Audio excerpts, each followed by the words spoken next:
Good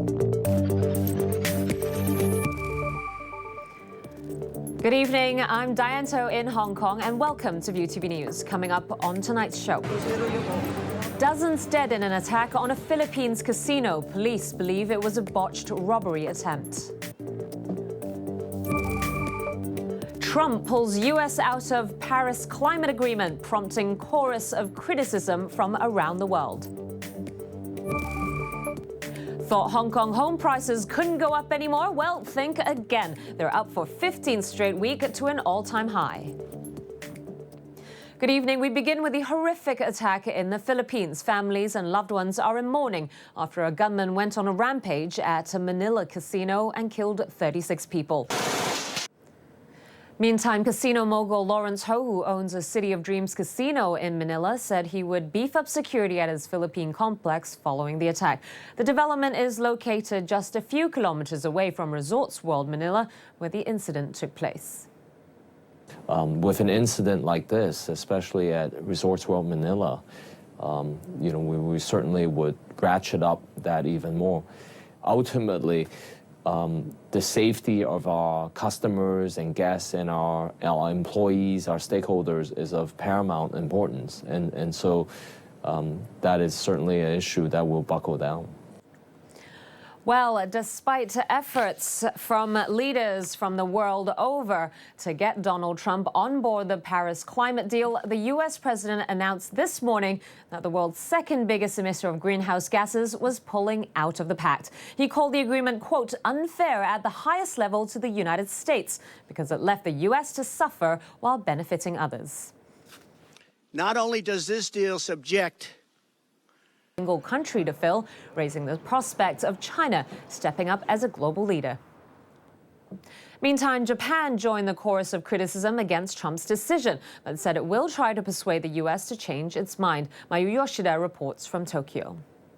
Tokyo joined world leaders in criticizing President Donald Trump's decision to withdraw from the Paris Accord. Japanese Foreign Ministry describes Trump's decision as regrettable, adding that it takes concerted effort by the whole international community to deal with the global climate change. The Japanese ministry also emphasized the importance of leadership of developed countries such as the U.S. and Japan on this issue.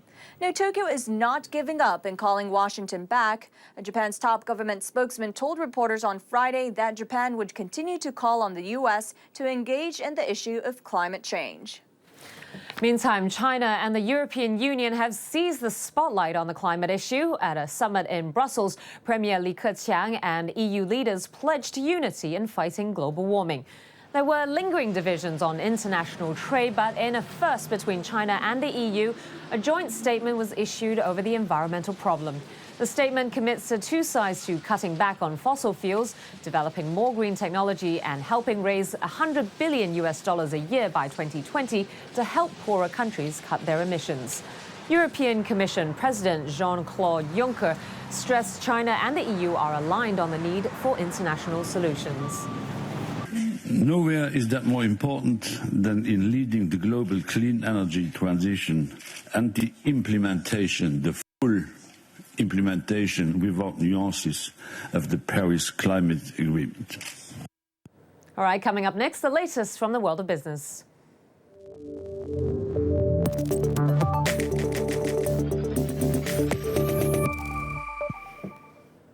And a decent end to the week for markets here in Hong Kong. Let's take a closer look. Overall, the Hang Seng finished Friday up just over 0.4%. Consumer cyclicals, things like property, retail and automotive companies finishing strongly. Geely Automobile Holdings, a big performer on the HSI, up almost 7% at the close, thanks to strong profits at Volvo. No huge losers on the day, although Tencent Holdings continued losses, down just over 0.4% as well. Our property prices in Hong Kong soared to an all-time high for the 15th consecutive week, a record comparable to that before the Asian financial crisis in 1997. The Center City leading index hit 158.78 points. Home prices went up almost 9% in the first half of the year, a jump that's already surpassed the whole of last year. Both the government and the city's de facto central bank have introduced a series of housing curbs, including mortgage tightening measures, but it's had little impact. Now let's take a look at the stock markets across the world that have been hitting record highs. Positive manufacturing and employment use ad blockers. Now, when it comes to an investment in Africa, few countries do as much as China, even by its traditional high standards. Its latest infrastructure project could be about to transform the continent. A new Chinese-built railway line in Kenya has made its inaugural ride.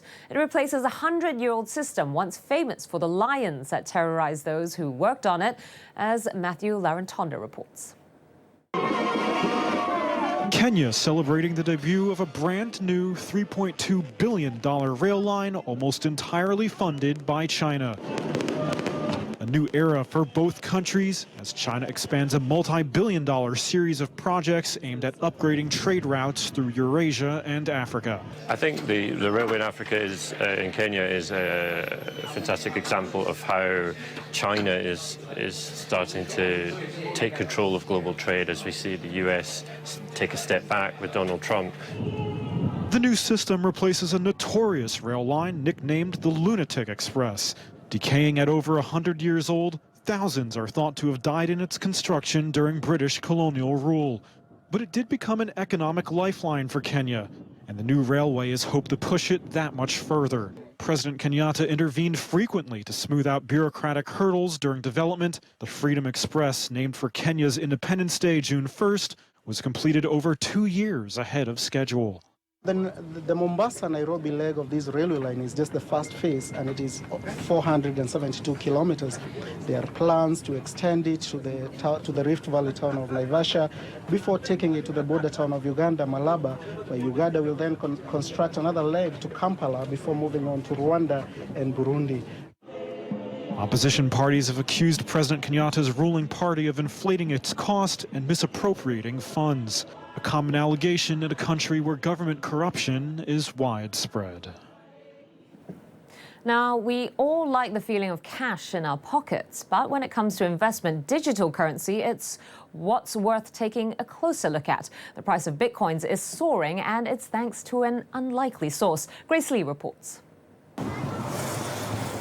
The new faces of a Bitcoin boom in Asia, from Japanese housewives to South Korean retirees, mom-and-pop investors have become the driving force behind the digital currency's sudden sweeping surge. Bitcoin hit a record high of over $2,700 at the end of May, the buying spree even causing website outages. Reuters' Michelle Price explains what's behind the Asian boom. The Bitcoin itself has obviously surged in price, right? So you've seen 100% price rise so far this year, which has created a lot of hype. There's lots of blogs, there's lots of social media. So I think a lot of people have been drawn in by kind of all the online hype. And this also comes at the same time as you've got very low interest rates in Asia. So you've got lots of people who are looking at their savings being completely eroded, basically. So they're looking around for other alternative investment opportunities. But there's a darker side to the hype. Some investor advocacy groups are advising people against trading in Bitcoin because of the very volatility that makes it attractive, warning that the market is hugely fragmented and often totally unregulated. That means huge price spikes followed by big crashes. There's also the problem of scams and pyramid schemes, encouraging people to buy into Bitcoin. You buy in as a member. We've seen.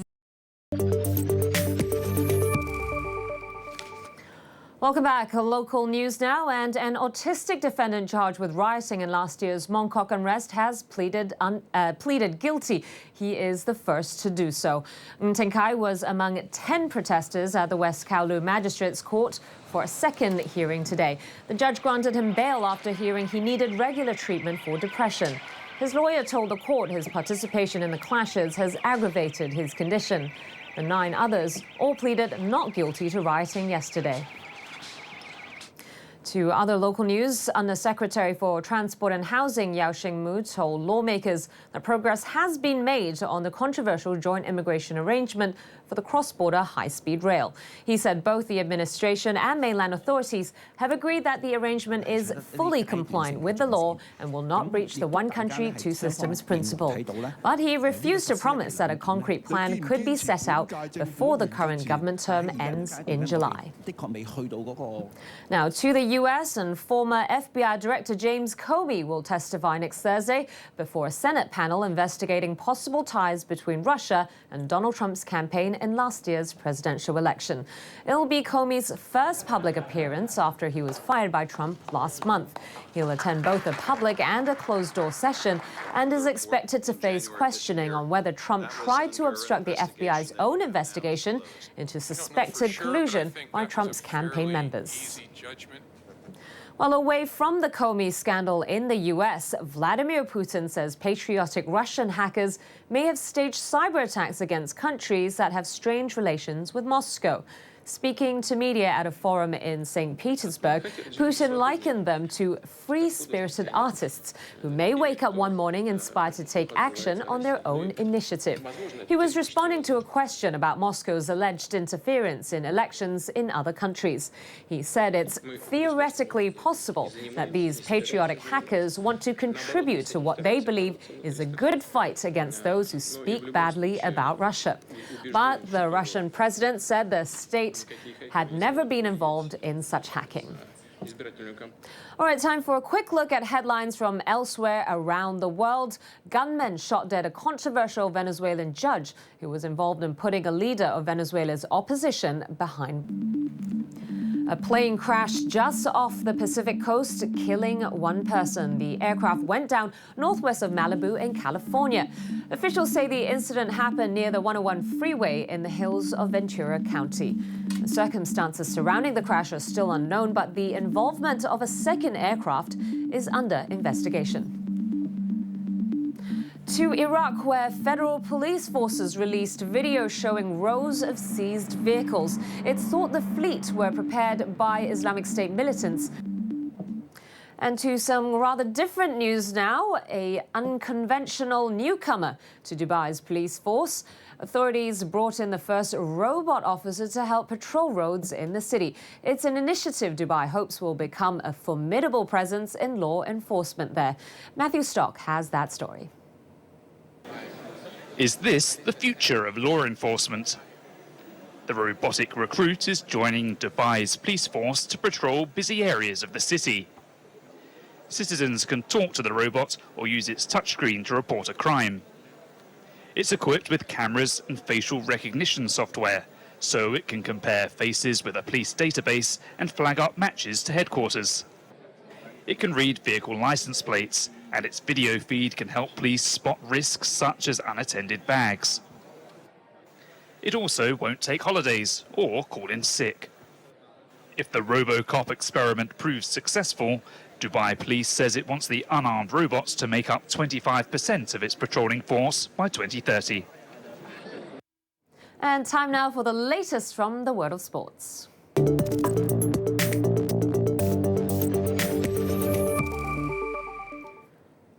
Great Britain's Land Rover bar secured another week at the America's Cup after a narrow victory over the Groupama Team France.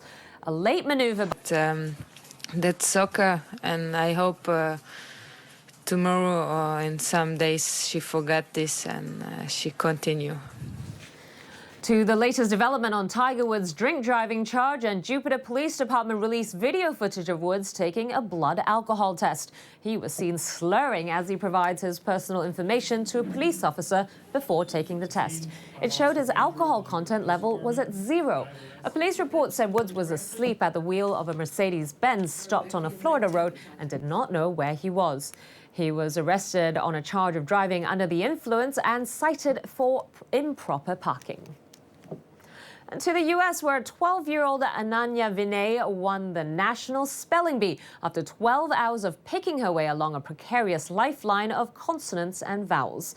The 6th grader correctly spelled the word marrowcane. That's a dress fabric made of warp of silk or rayon and filling of other yarns to win a 25-word championship round of the Spelling Bee held in Washington. The annual competition, now in its 90th year, involves more than 11 million youths from across the U.S., as well as several other countries, from Jamaica to Japan. Ananya, this is yours. And that's it from us tonight. Thanks for watching our news. Join us again tomorrow at 7 for all the stories shaping your world. I'm Diane, and you're watching ViuTV News. Good night.